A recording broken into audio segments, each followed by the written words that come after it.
Welcome back to the Pulse here on Joy News with me, Elton Brobe. Now, to another very controversial matter that, hit the airwaves last week is still a raging matter. The Attorney General must resign. That's the view of a former director of the Ghana School of Law, a veteran law lecturer and himself a private legal practitioner, Professor Ansah Sari. It follows allegations that the Attorney General, Godfrey Yeboah-Adame, asked an accused person in the trial of Dr. Kesela to force it to incriminate the minority leader. The Attorney General has denied any wrongdoing in a meeting with the accused Richard Jakwa, a businessman. A private legal practitioner and law lecturer, Dr. Justice Rimside, is calling for a commission of inquiry or a special parliamentary probe into the allegation. But Professor Ansah Sari believes the AG must be working already. All right, so let me bring in Professor Ansah Sari. Prof, it's a pleasure to have you here on the Pulse. Yes, Prof, it's a pleasure to have you here on the Pulse. You are quite clear and emphatic that the AG must go. Why? First of all, let me make a small correction. I'm Mr. not Mr. Okay, so I'm asking the Attorney General to resign because from the report published in the Resign, it seems to me that he has compromised himself. He had no business being in the House of the Justice of the Supreme Court in response to an arranged meeting with accused persons in that house. Secondly, as Attorney General, he knows the scope of his responsibility. Now, in a plea-bargaining transaction, usually it is the Director of Public Prosecution who discharges or performs that function. The Attorney General is assisted by two deputies. Right. And in such a sensitive criminal trial, the criminal justice system requires the Attorney General to be above board. For him to accept an invitation to meet accused persons in the house of a sitting justice of the Supreme Court. Right. It stinks. And I don't think that the Attorney General, can remain in office and, participate in whatever inquiry that, the president will set up. In any case, I have no confidence in any presidential commission. But Prof, are we not getting ahead of ourselves? I mean, you can have several commissions of inquiry. Nothing good will come out of it.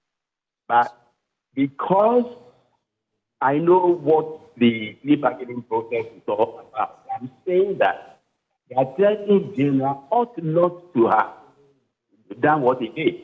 If he wanted to be above board, he could have been accompanied by the Director of Public Prosecution or by one of his deputies or the prosecutor himself, the accused persons and their lawyers. But this was a very clandestine meeting. At which he was recorded. If he didn't know, he must have been aware that he was being recorded. But from the account of the report, I'm convinced that he saw it. No, all right, Prof, if I may come in, Prof, sorry for bargaining. So are we not getting ahead of ourselves? We may not be privy to the entire facts as to whether the AG went there voluntarily or he was invited or he was ambushed in the process. These facts are yet to come out. Only a naive person will do what the Attorney General did. And I don't think he's a naive person. You see, that's why I said, as Attorney General, he ought to have realized that accepting such an invitation would be tantamount to his downfall. He accepted it. He alone knew why he didn't accept it. And if the act has fallen, it has fallen. He must go. He has compromised himself. He cannot go. Our courts are courts of law and equity. He who comes to equity must come cleaner. Once he comes at tainted, he cannot come to equity. And therefore, coming to equity through the common law, equity follows the law. But to a point, it will not follow the law immediately, nor too much. He has to know it. I respect it. He's done, his best. The time has come for him to go. Just like Austin Emita had to go in a similar plea bargaining deal. Such deals always melt. I mean, it depends on how you go about. The Attorney General has gone about it in a rather scandalous manner. And it has, What about the Supreme Court judge who may have extended the invitation? He remains undisclosed. So, I mean, I don't know. But if it is true that the meeting took place at the house of the sitting Supreme Court judge, right. It must be indeed. The Chief Justice, should set the ball rolling. The President has the right to the Chief Justice, but let us wait until we know who this Supreme Court judge. Maybe it's not just like you call me a professor. I'm not a professor. So maybe a magistrate who is being referred to as sitting justice of the Supreme Court. When we get to that, we know how to process. We haven't reached the bridge yet. And again, the other issue is about the impact this will have, or this should have, on the substantive case in court. The substantive case is about allegation of causing financial loss to the state leveled against the minority leader. The other matter, probably, a case of misconduct. Can these two cases be on their own without conflicting, or this muddies the waters even more? I don't think we should make them the two. They are quite different, separate and distinct. The curtailing the ongoing criminal trial merely because the Attorney General has compromised himself, to me, it's not a solution. It would rather be a solution instead of a problem. What we have to do is to make sure that the Attorney General, lead the team, the Director of Public Safety to take over, because they are two general topics to the step, and therefore both deputies, whether they are involved or ought not to go through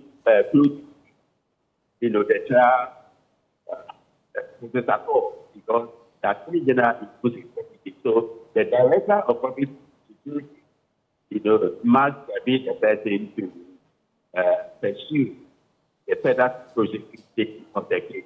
Right. For me, the Attorney General must be tried himself. The Attorney General has to be tried. Not only must he resign, but he be tried. And then this government has been engulfed by scandal upon scandal.